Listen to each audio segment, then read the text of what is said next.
Welcome to Kenton Teaches. Enjoy the video. You begin by identifying the adapter type and why it matters. USB is plug-and-play often, while PCIe or M.2 needs hardware access. Once identified, gather tools, screwdriver, anti-static strap, Ethernet cable, and admin login details.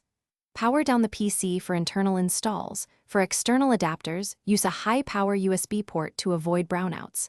Make sure to note device model and OS version. This directs the correct driver. Start the physical process now. Open the case or locate the USB slot and proceed carefully to mount the adapter. Seat a PCIe card fully, tighten the screw, or insert a USB adapter until it clicks. For M.2, use the appropriate standoff. Once done, boot the system and open Device Manager or System Settings to confirm detection.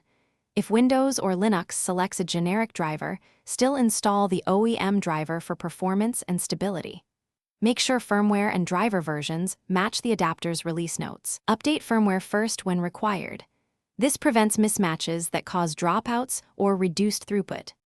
You now configure the network. Choose DHCP for most setups or set a static IP when required. Input gateway, DNS, and subnet mask carefully because errors block traffic. Once configured, test connectivity by pinging the gateway and a public IP, then run a speed test to confirm throughput. Checklink lights on the adapter and switch. Open adapter statistics for errors or drops. If things go wrong, first disable firewall briefly. Reseat the adapter and cable, then reinstall drivers. These steps resolve most issues quickly. Thanks for watching. Please subscribe if this video was helpful.